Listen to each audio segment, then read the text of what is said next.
자, 우리 72페이지 좀 보도록 합시다. 72페이지고요. 그래서 또 한 바닥 쫙 채워 나가야 될 거예요. 좀 양이 좀 많아요. 가보시죠. 이제 우리 합리적 선택이라는 걸 좀 해봅시다.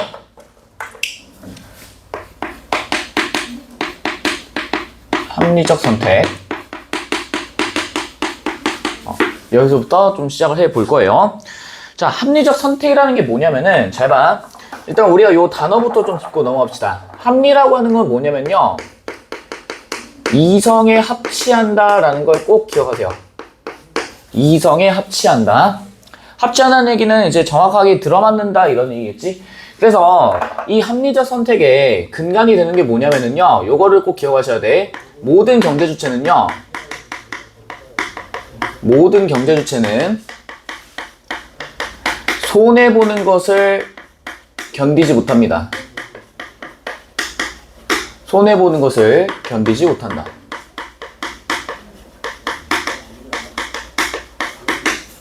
요거를 꼭 기억을 해 놓으셔야 돼요. 이유는 뭐냐면은, 우리 이제 경제 주체들이 여기서 말하는 이 손해라고 하는 게 무조건 이제 경제적 손해겠죠?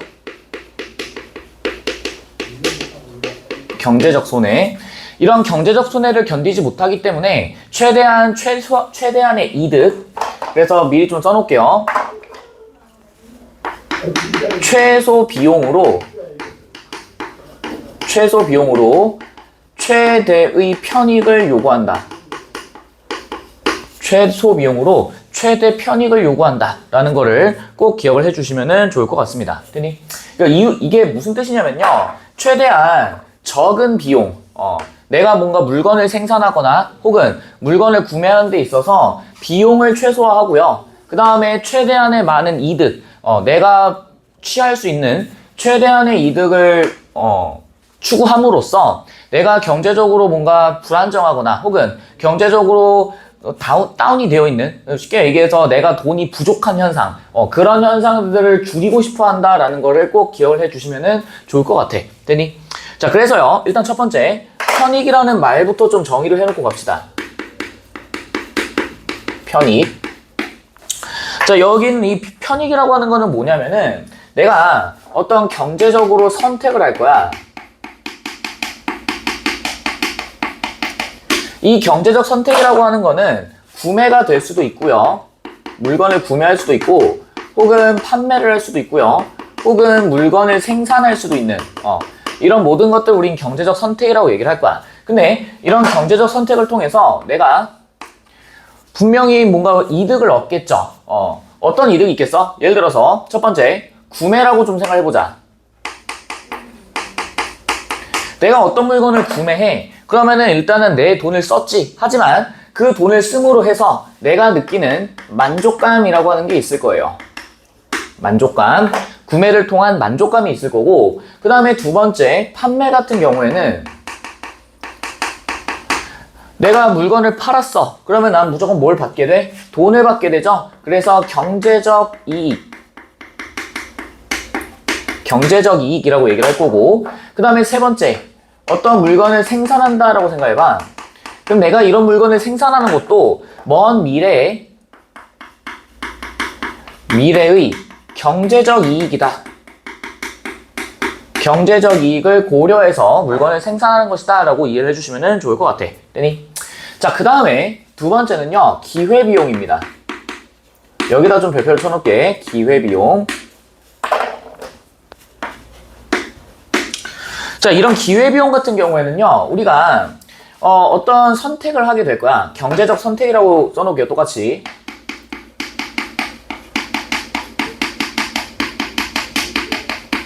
경제적 선택을 하게 되는데, 이런 선택을 하게 되면요, 무조건 나는 포기하는 것들이 존재할 수밖에 없어. 이런 선택을 통해서 포기하는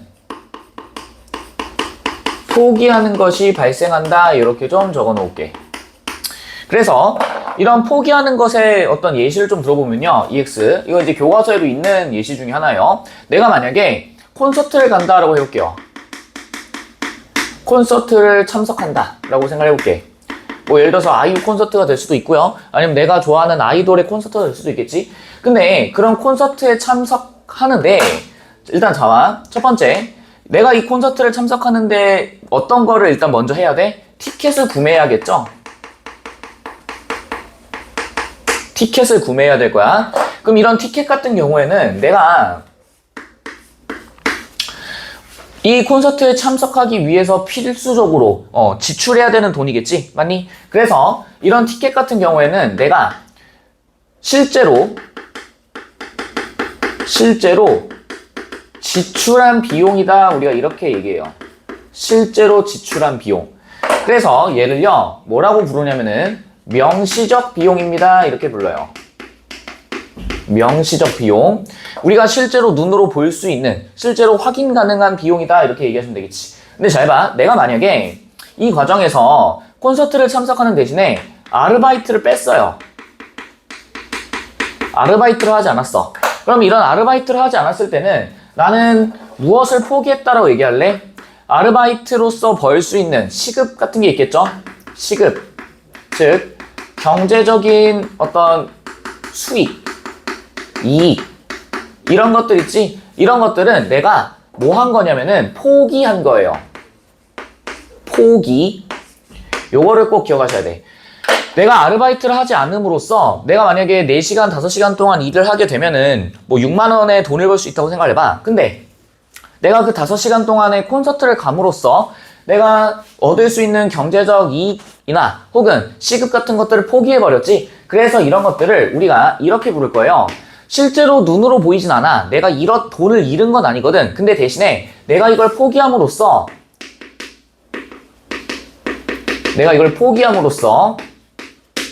콘서트를 참석하는 대신 포기함으로써 얻을 수 있었던 거를 얻지 못한 거지. 맞아? 얘네들은요, 콘서트를 가지 않았다면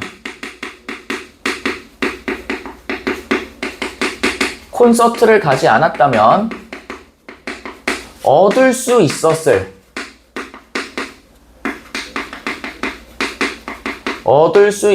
이익이야. 되니? 콘서트를 가지 않았다면 얻을 수 있었을 이익. 그거를 우리가 요렇게 부를 겁니다. 암묵적 비용이다. 이렇게 얘기를 할 거예요. 암묵이라는 얘기 우리 들어보신 적 있죠? 암묵적으로 합의하다 이런 얘기 있지? 정확하게 뭔가 이야기를 해서 정하진 않았어도 우리가 암암리에 잘 보이지는 않지만 그런 비용이 있을 것이다 라고 생각을 한다는 거지. 이래? 그래서 우리 그런 거 있잖아. 만약에 내가 콘서트를 갔어. 근데 그 콘서트가 너무 그지 같아. 가수도 이렇게 준비를 별로 안 해오고, 그 다음에 퍼포먼스나 이런 것도 별거 없어. 그냥 유튜브로 보는 게 더 나은 것 같아. 그랬을 때, 차라리 이 시간에 공부를 했었으면, 차라리 이 시간에 알바를 했었으면 어땠을까? 이런 생각들을 하시잖아. 아니, 그런 것들을 우리는 뭐라 불러? 암묵적 비용이다. 이렇게 불러요. 그래서, 이런 기회비용이라고 하는 거는요, 우리가 이렇게 정의를 할 겁니다. 암묵적 비용, 정확히는 순서대로 좀 적어볼게요. 명시적 비용에 플러스 암묵적 비용을 합한 것을 우리가 기회비용입니다. 이렇게 얘기를 할 거예요. 이해되니? 실제로 지출한 비용 플러스 내가 포기한 이익을 합쳐서 우리가 이거를 기회비용입니다. 이렇게 얘기를 할 거예요. 됐지? 요건 꼭 기억하셔야 돼요. 세 번째, 매몰비용입니다. 매몰비용. 이 매몰비용 같은 경우에는 이미 지출해서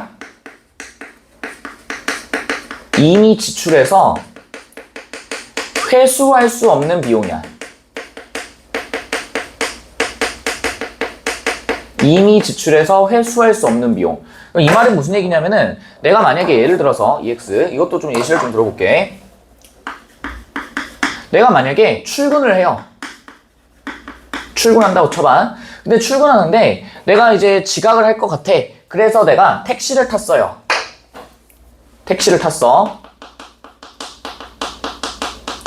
그럼 택시를 탑승했다는 얘기는 나는 무조건 택시비를 낼 수밖에 없지. 맞아?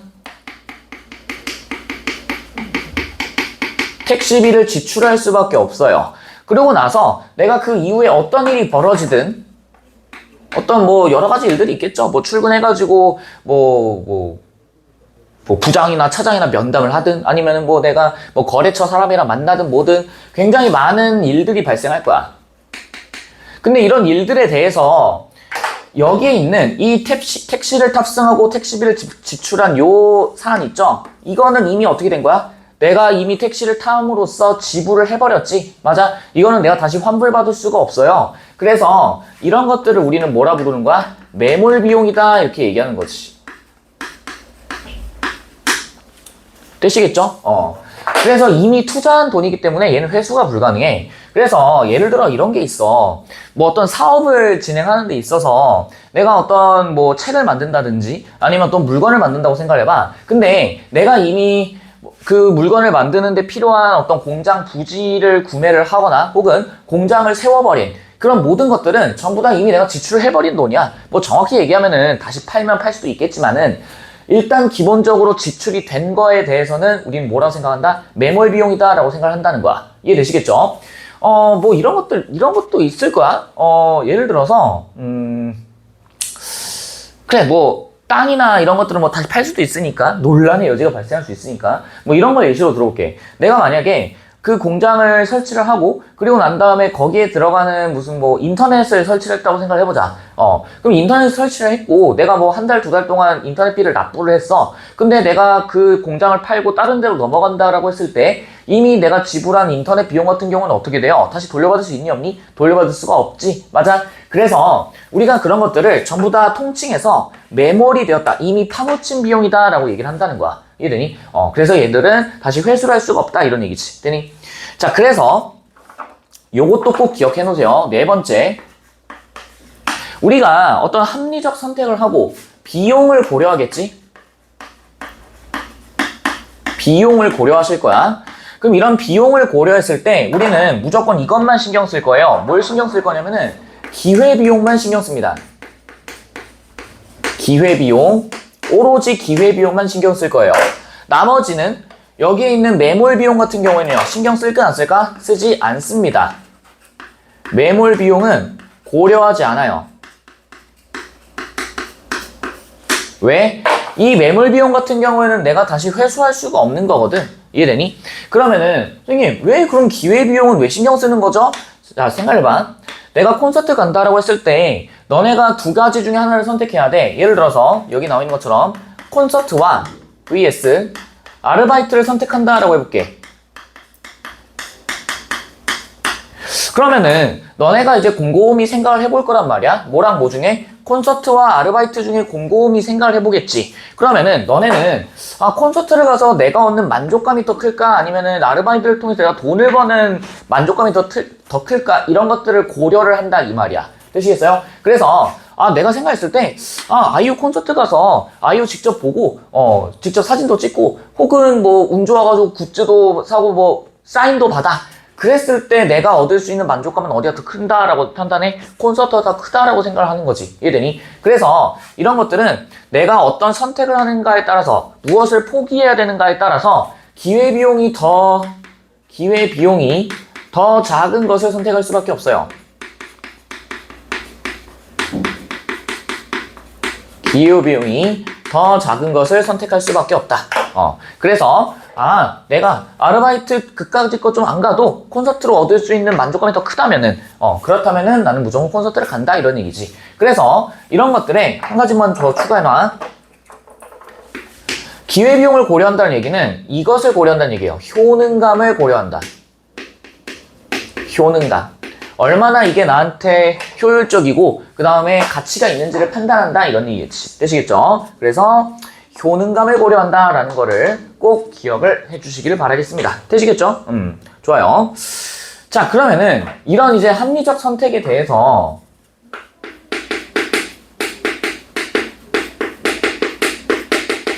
이런 합리적 선택의 한계점을 좀 봐볼게. 모든 게 다 장점이 있는 거는 아니야. 이해되니? 근데 잘 봐. 이 합리적 선택의 한계 중에 우리가 반드시 좀 기억하셔야 되는 부분이 있어. 그게 뭐냐면은 첫 번째, 시장 실패라고 하는 거예요. 시장 실패. 잘 봐. 우리가 맨날 여기에 있는 이 시장이라고 하는 거를 제가 뭐라 얘기했어요? 서비스와 재화와 유무형의 서비스가 거래되는 공간입니다. 이렇게 얘기했었지.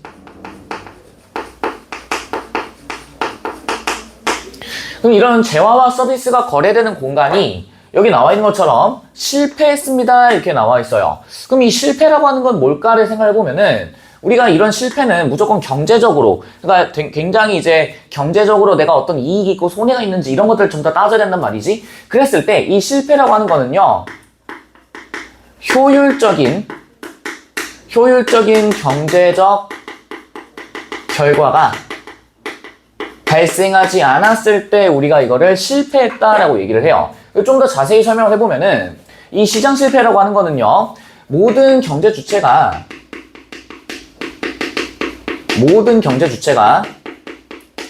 합리적이고 효율적 선택만 한다라고 생각해 볼게. 합리적이고 효율적 선택만 해요. 근데 그렇게 됐을 때 이게 사회 전반으로 놓고 보면은 사회 전반에는 효율적 결과가 발생하지 않습니다. 잘 봐. 이게 무슨 얘기냐면요. 우리가 이런 이제 경제 주체들이 너도 나도 전부 다 합리적이고 이성이 합치하는, 그러니까 경제적 이익을 극대화할 수 있는 것들만 생각을 한단 말이야. 그럼 생각을 해봐. 만약에 내가 무조건 싼 것만 사려고 생각한다고 해보세요. 무조건 나는 뭐 2,000원 미만으로는 절대 사지 않을 거야 라고 생각한다고 했을 때, 그렇게 되면은 내가 만약에 고급 제품을 판매를 한다든지 혹은 내가 판매 전략을 좀 수정해서 내가 좀 비싸지만은 그래도 굉장히 효능감이 높은 것들을 내가 추구한다라고 생각을 해봐. 그러면은 구매자 입장과 판매자 입장이 좀 사뭇 다르지 않겠어? 안 그래? 구매자들 입장에서 무조건 싼 거 이것만 생각하는 거고, 그 다음에 이제 생각을 해보세요. 봐봐. 구매자는 무조건 저렴한 가격을 찾는다라고 생각을 해봐. 저렴한 가격. 자, 그럼 생각해보세요. 판매자는 어떨까? 판매자는 어떻겠어? 판매자는 무조건 내가 돈을 많이 버는 게 중요하니까 무조건 가격을 올릴 수밖에 없어요. 가격 상승을 추구할 수밖에 없어. 그렇게 되면 어떻게 돼?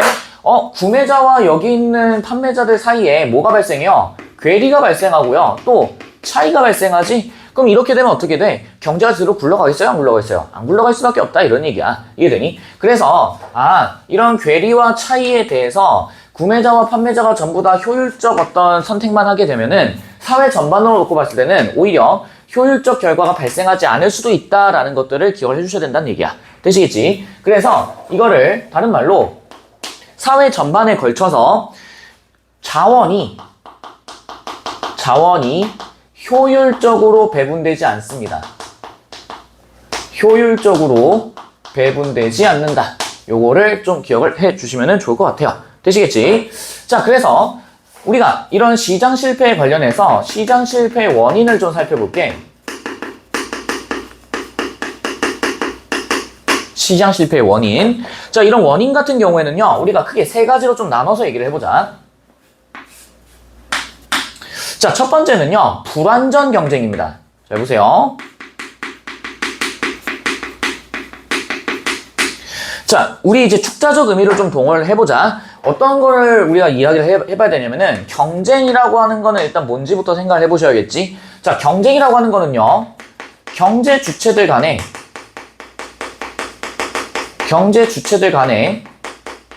시장 내에서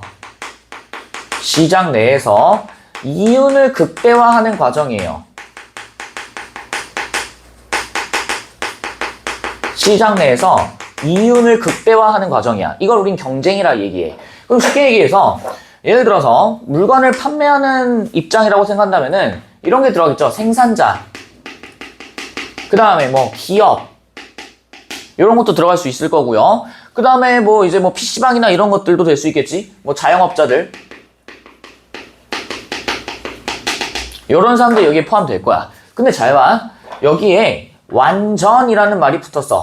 그 완전 경쟁이라는 얘기는 무슨 얘기냐면은 이런 경제 주체들 간에 이런 경쟁들이 지극히 우리가 알고 있는 일반적인 어떤 자본주의 경제 체제 내에서 보이지 않는 손이 됐든 아니면 뭐 정부 개입이 됐든 이런 것들 다 떠나서 이런 경제 주체들 간에 요걸 좀 기억할게. 공정한 경쟁이라고 좀 생각해 볼게요.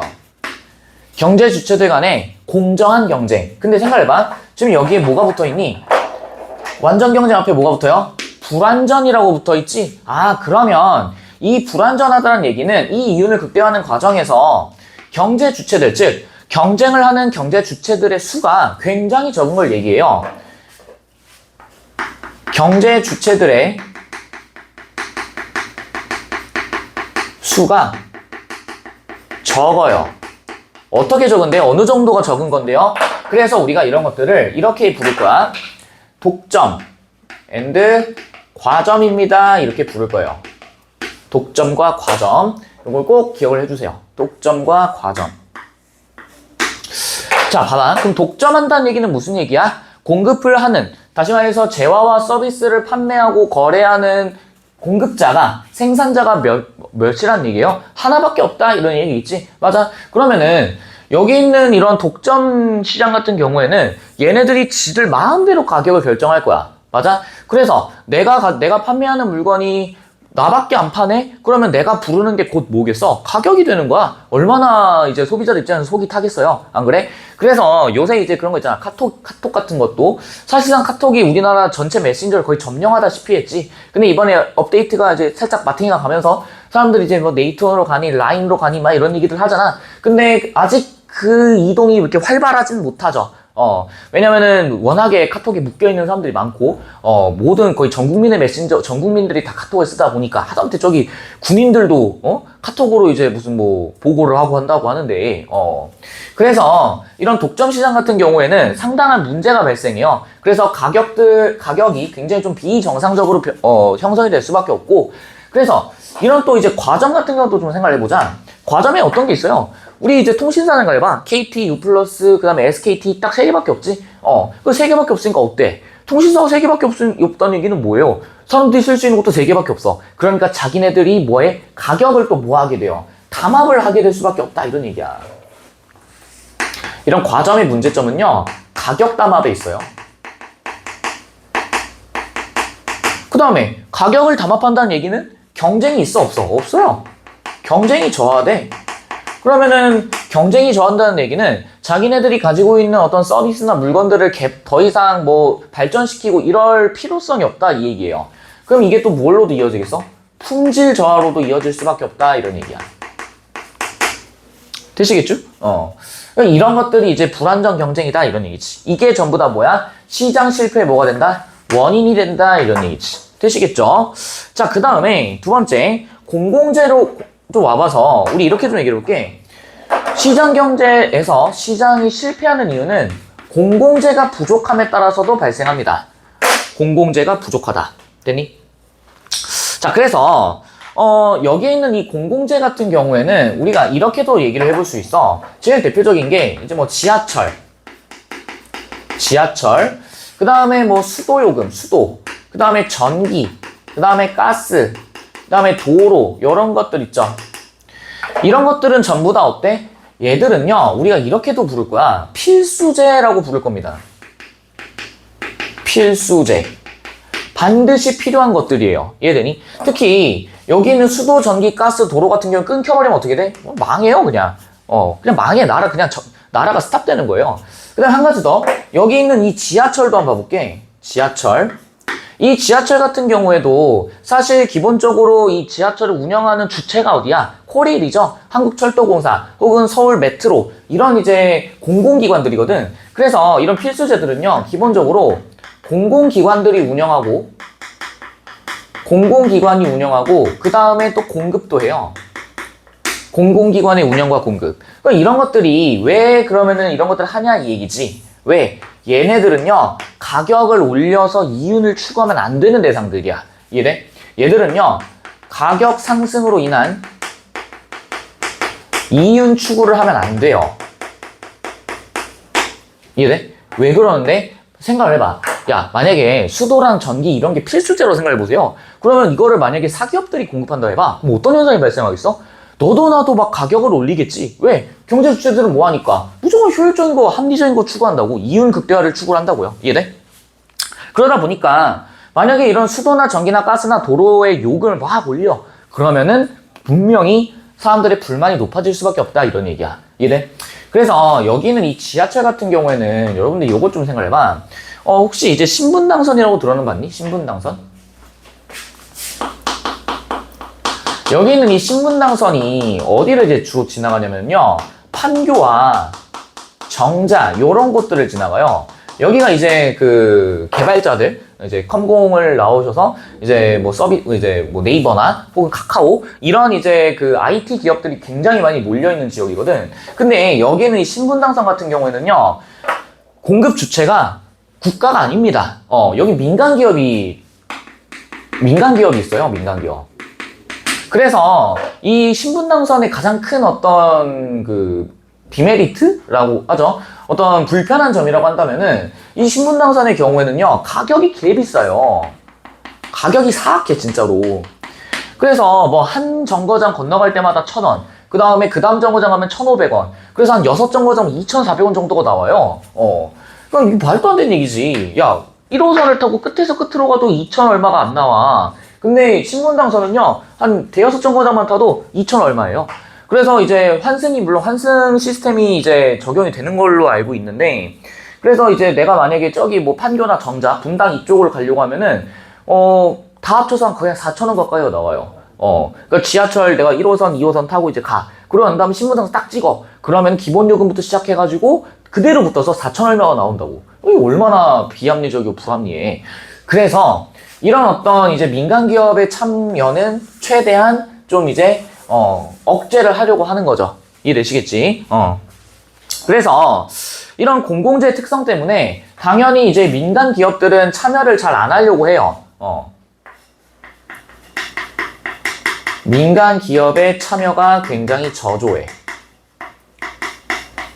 이건 어쩔 수가 없겠지. 자, 그래서 이런 민간 기업의 참여 같은 경우에는 당연히 사람들의 입장에서는, 민간 기업들 입장에서는 이게 우리한테 돈이 안 된다라는 걸 이미 너무나도 잘 알고 있어. 그래서 굉장히 이 공공재 공급에 굉장히 소극적이고 잘 참여도 하려고 하지 않아요. 자, 근데 우리가 이제 이 공공재 특성을 좀 확인해 보실 필요가 있겠지. 맞니? 잡아. 이런 공공재는요, 어떤 특성들이 있냐면은, 일단 첫 번째, 요걸 좀 기억해 놓을게. 비배제성이라고 좀 적어 놓을게요. 비배제성. 이 비배제성이 뭐냐면은, 요렇게 좀 생각을 해보자. 좀 적어 놓을까, 여기다가?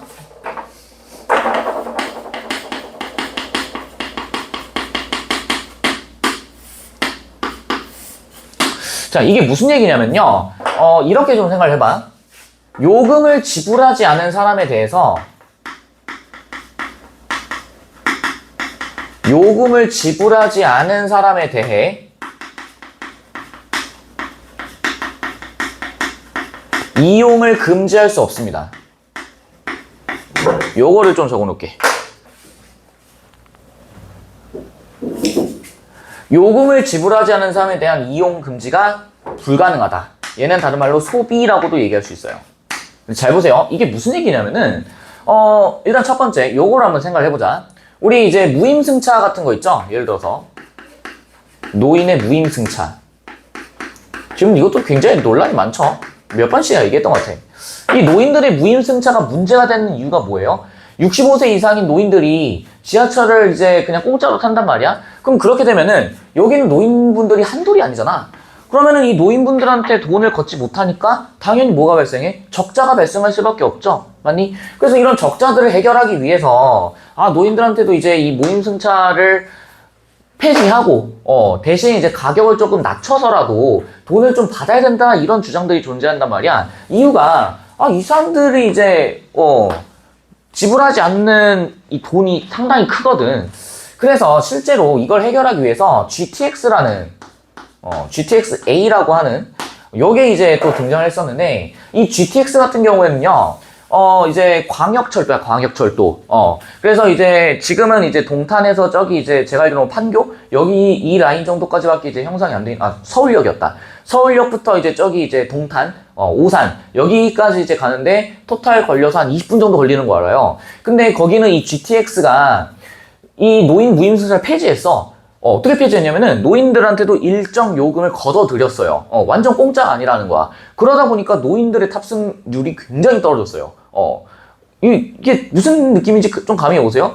그러니까 내가 이제 뭐 노인분들이 무슨 생각으로 이제 지하철을 이제 지하철에 이제 탑승하시는 노인분들의 경우에 뭐 목적지가 없는데도 그냥 쭉 가시는 분들 굉장히 많거든? 특히 1호선 같은 경우, 1호선 타보시면 알겠지만요. 진짜 어느 노선을 가도 노인분들이 꽉 차 있어요. 평일 오후에. 근데 그분들이 그냥 가시는 분들이 굉장히 많아. 어디냐, 신창, 순천향대역이죠. 거기까지 그냥 쭉 갔다가 또 다시 와. 그 이유가 그냥 소일거리를 하러 오시는 거예요. 바람을 쐬러. 물론 바람을 쐬는 거 좋죠. 좋은데, 이게 굉장히 이제 공공의 어떤 서비스 제공의 입장에서는 상당히 조금 이제 문제가 되기도 하는, 이게 무슨 뭐 여가 생활을 위한 공간도 아니잖아요. 사실. 굉장히 좀 논란이 좀 많죠. 아무튼. 자, 그 다음에 두 번째 좀 적어 놓을게요. 두 번째는요, 비경합성이야. 비경합성. 자, 이 비경합성이라고 하는 거는 뭐냐면은, 우리 두 번째.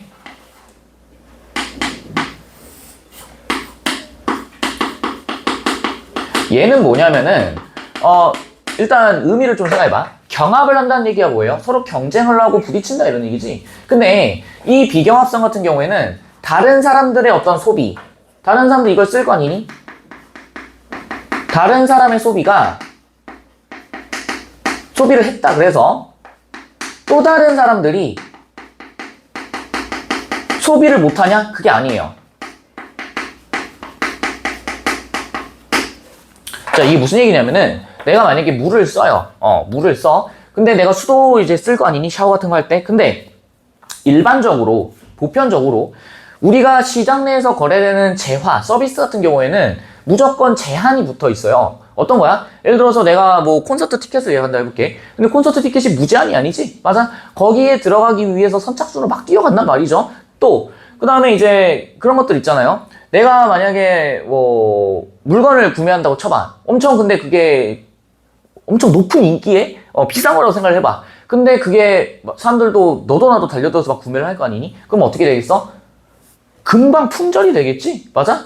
얘도 마찬가지예요. 내가 수도를 좀 쓴다고 해가지고 그게 없어진다. 그런 개념이 아니라는 얘기야. 뭐 철도를 예시로 들어볼게. 철도 같은 경우에도 내가 그거를 이제 탑승한다 그래가지고 다른 사람들이 못하냐? 그게 아니거든. 물론 기차의 경우에는 조금 이제 예외가 있긴 하죠. 어떤 거? 좌석, 정해진 좌석은 있지. 근데 그렇다고 해서 입석을 팔지 않냐? 그건 아니라는 얘기야.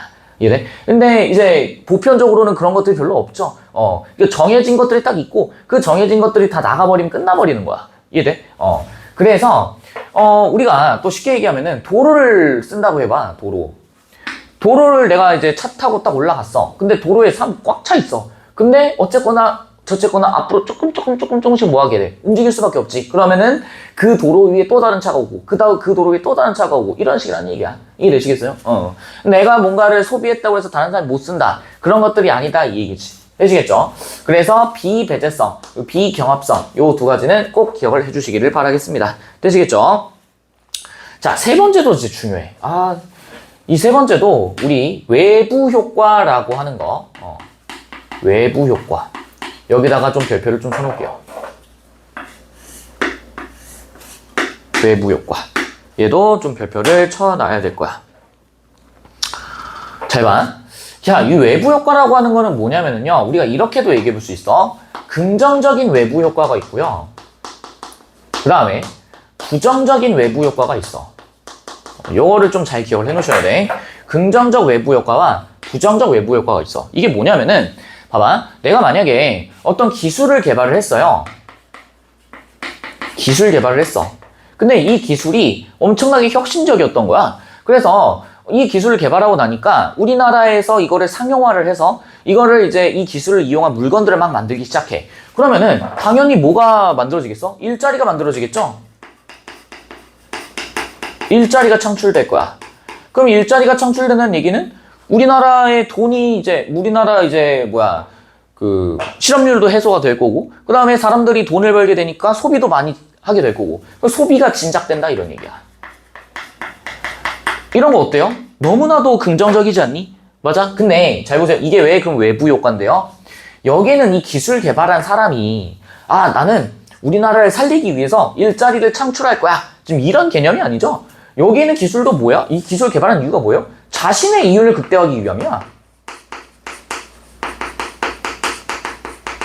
자신의 이윤을 극대화하기 위함이에요. 근데 그러다 보니까 내가 이거 기술 잘 만들어가지고 많이 팔면은 나한테 큰 돈이 되겠지? 라고 생각하면서 했던 게 자신의 의도와는 무관합니다. 이게 제일 중요해. 자신의 의도와는 무관해요. 의도와는 무관하게 굉장히 긍정적 효과를 만들어. 긍정적 결과를 만든다 이런 얘기야. 됐니? 또 한 가지. 이런 얘기도 좀 들어볼 수 있어. 내가 만약에 과수원을 만들었어요. 과수원을 이제 사과를 이제 생산하는 사과를 이제 만드는 뭐라고 해야 돼? 사과를 재배? 뭐라고 해야 돼? 아무튼 사과를 이제 채집하기 위한 과수원을 만들었는데 이 과수원을 만들었다 보니까 갑자기 그 주위에 이제 벌과 나비들을 막 꼬여. 근데 그러다 보니까 벌들이 많이 들어오고 근데 그 과수원의 옆에 뭐가 있었냐면은 꿀벌, 벌꿀 만드는 곳이 있었던 거야. 그랬더니 어떻게 돼? 여기 있는 꿀벌들이 이제 꿀을 만들고, 그런 다음에 또 과수원으로 가. 과수원 가서 막 이제, 사과에 있는 것들을 막 이제 양분을 뽑아 먹어. 그리고 또 일로 와. 그러면서 어때? 여기 과수원도 벌들이 많아지니까 이득이고요. 벌꿀을 만드는 곳에서도 꿀벌이 이제 튼실해지고 튼튼해지니까 어때? K이득이지. 서로가 어때요? 이득이야. 근데 이게 서로 지금 막 우리 잘 먹고 잘 살아보자 하면서 의도적으로 한 게 아니지? 그래서 자신의 의도와는 무관하다 이런 얘기입니다. 자, 그러면은 부정적 외부 효과는 뭔데요? 요것도 한번 생각해볼까? 만약에 공장이 있어요. 근데 이 공장에서 폐수가 만들어진 거야. 오염물질이라고 얘기를 하죠. 그러니까 물건을 막 만들어 난 다음에 이제 기타 오염물질들, 폐수들 뭐 이런 것들이 있어. 근데 이걸 처리하는데 처리 비용이 많이 들어.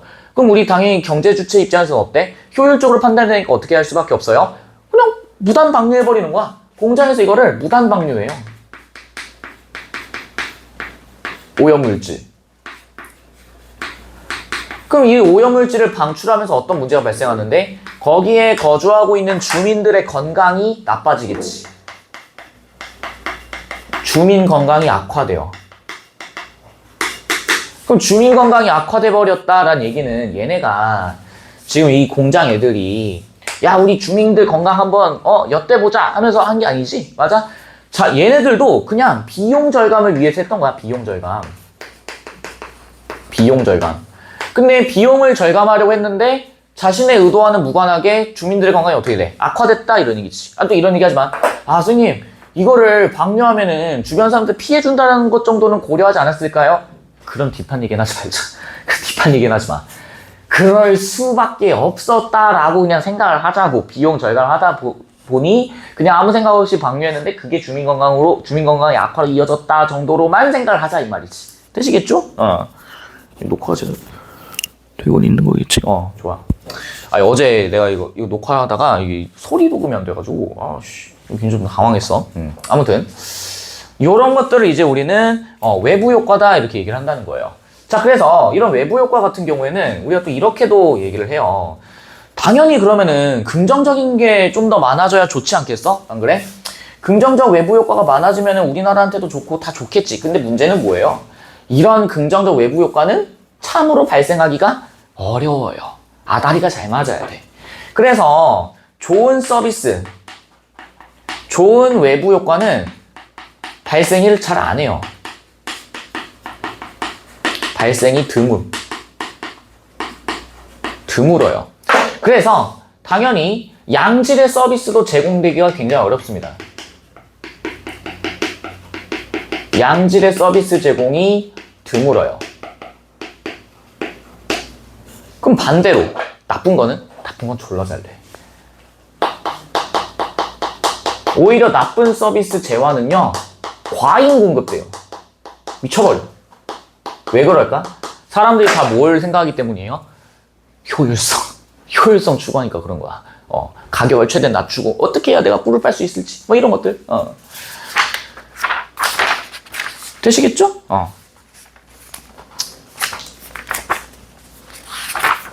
잠깐만 끊었다 가볼까? 우리 이제 뒤에 아니다. 우리 73페이지 좀 마저 볼까요? 요것도 좀 얘기를 해봐야 될 것 같아. 얘는 좀 어려워서 제가 이제 예시나 이런 것들 좀 차근차근 다 좀 설명을 드릴게요. 자, 그걸 봐볼래? 기회비용과 관련해서 명시적 비용과 암묵적 비용 이렇게 나와 있죠? 기회비용 봐볼래? 공연 관람의 기회비용이 총 얼마예요? 30만 원이지?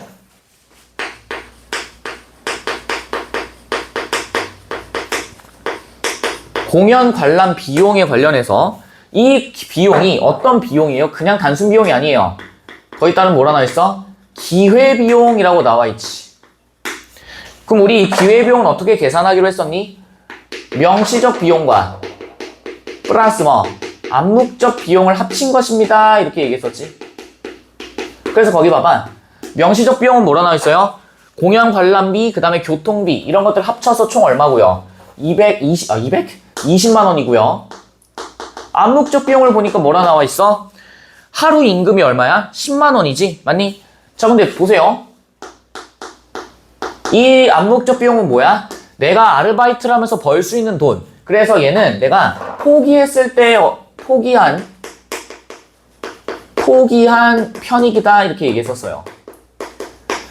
됐니? 그럼 20만 원도 썼어. 10만 원 썼어. 그럼 어떤 걸 선택한 게 정상이야, 원래는? 10만 원을 선택하는 게 정상이죠. 내가 돈을 버는 거니까. 근데 이 사람한테는 뭐가 더 중요했던 거예요?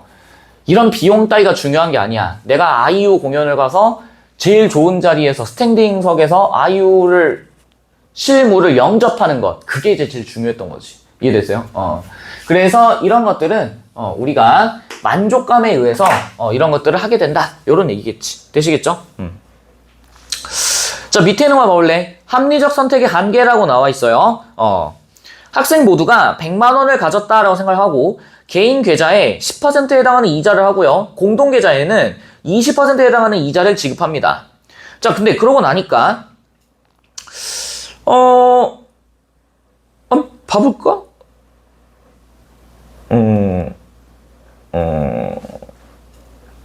아니야. 굳이 이런 문제는 나오기는 힘들 것 같아요. 일단 요 정도까지만 하시면 제일 좋을 것 같아. 이게 이제 문제에서도 제일 많이 나오고요. 요까지만 딱 잡아주시는 게 제일 좋으실 거라고 생각이 듭니다. 되시겠죠? 요거는 반드시 좀 기억을 해 놓으시길 바랄게요. 되시겠죠? 그래서 잠깐 끊었다가 우리 경제 주체의 역할과 책임 요 파트 좀 보도록 합시다.